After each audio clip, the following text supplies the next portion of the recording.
tell me one thing. Have you, this Ikigai and everything has been really been talked about, and it's very fascinating because it's beautiful Yeah. the way it is. Like Japan has these blue zones, like Okinawa, and everything, where just people don't know what is happening outside their little community and shell. I mean, you go there, they don't even know what is happening in India or in Africa or in Israel or wherever. Yeah. Their average lifespan is above 100. Yeah. What are they doing right? Because they don't have the technology or the checklists and everything. They're just living. No, I noticed Hector's book on your bookshelf. Yeah. He and I were on a panel together a couple of years ago, and he was very kind. He signed mine, and we had a really interesting chat about this whole idea of Ikigai. Anytime I go to a small village, and we were in the northeast of India last year for our son's birthday in Nagaland, and we were staying in this small village called Konoma, which is about 100 families. And walking around, there were the tombstones with the ages of when people died, and it was more likely the case than not that these people were above 95, 100 years old. I go to Ladakh every year, and every year when we visit these small villages, we talk to people. And so I think India probably has a blue zone or multiple blue zones. We just haven't had the opportunity to discover that. Thank God for that. But the people who live there, quote unquote, live a simpler life than what we have for ourselves today. They have a certain sense of rhythm. They have a certain sense of routine. They have a much higher regard and respect for nature than we do. They live off the ground, and therefore they respect the ground, and they eat pure, they drink pure, the air is pure, they spend time in the fields. They are in touch with the soil. The microbiome of the soil is very much an extension of the microbiome of their gut and of their skin. So I think there's a lot of ancient wisdoms that we have forgotten over the last many, many decades and centuries as we've been on this quest for materialistic modernism, consumerism, that if we can learn from that simplicity, we might just find that some of the hardest problems in life actually go away. I think life can be simplified, and we should each be striving to make it more simple. Yeah. Beautiful. Okay. What are your life non-negotiables, like habits, routines, or values you never compromise on? Wow. Okay. In no particular order of priority, for me, I love moving. Raina and I, we have this saying called Google Gum. Anyone who follows me on Insta will see this. It stands for get up, get out, get moving. So every day. What is it again? GU, so get up, GO, get out, and GM, get moving. Go Gum.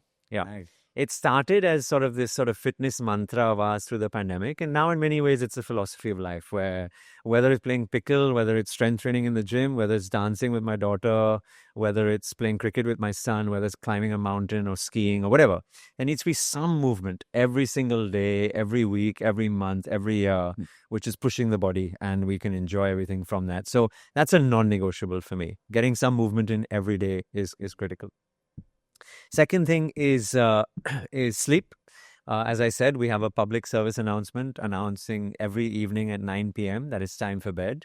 And I would say 5 out of 7 nights a week, we're quite strict with that, and we're quite good with it. So you actually do go to bed. Oh, yeah, very much. A great night is when I'm in bed at 8:45. And it does happen once or twice a week. And we get in, my kids are young. I've got a 9-year-old and a 7-year-old. So Aiden, Eva, and I, and we go in with our books. Raina comes in as well, and we're just sort of reading for a bit, and then, lights out by 9:10, 9:15. Those are the best nights, because then you wake up the next day and you feel like you're Superman in the corner. I don't remember the last time I must have slept at 9. I don't think Superman sleeps, having just watched the latest movie. That's something I was thinking to myself. Yeah. But anyway, he gets his superpowers from other things. But yeah, sleep is a superpower for sure. That's even when you're on vacation. Yeah, absolutely. I mean, vacations for us, honestly, are quite active vacations. Is it? Yeah. We were in Goa last week. Every monsoon, we love to go to Goa to enjoy the greenery there. And we found a pickle court a kilometer away. So the whole family, from my father-in-law, who's in his early 70s, to my daughter, who's 7, every day, 2 hours, we were on the pickle court playing sport with each other. I think that's the beauty of pickle, that, low entry, and the whole family can get together and play together. So that's a big non-negotiable, sort of movement and sleeping. I'm very strict with what I put in the body. Very strict, in fact, with what I put in the body. Tea, coffee? Yeah, so caffeine is limited. I use caffeine to my advantage from a performance perspective. So if I need to get a certain cognitive boost, or if I'm, doing a big physical event, then I will use caffeine to my advantage. But day to day, I avoid it because I've seen for myself how it disrupts my sleep cycle at night.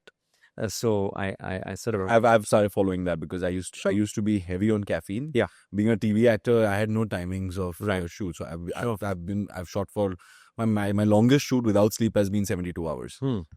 No sleep. Right. And that time it's caffeine that's keeping you up. No, but there's a certain. So if we look at the epidemiology of caffeine and coffee specifically, right, from sort of Africa, Ethiopia out, globally there is a longevity advantage of consuming 1 to 2 cups of caffeine every single day. What has happened, however, I imagine since 1990, and really the advent of the US-led coffee revolution, is the addition of sugar.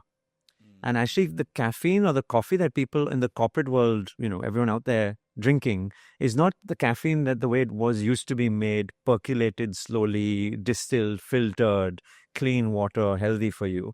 It's basically 30 grams of sugar, if not more, actually.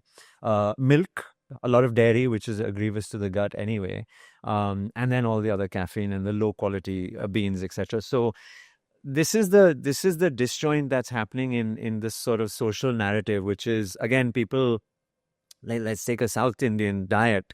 People will often say, oh, doc, but my grandparents used to eat idli, dosa, all of this stuff every single day, and they would live to 80, 90. I say, yes, but the quality of the batter, the fact that your grandparents was probably in the field, harvesting, then toiling it to make it down, and then consuming it, versus you're getting an ultra-processed version of that, putting it there with the low-grade oil and then consuming it. So this is an important difference for people to appreciate. Yeah. Yeah.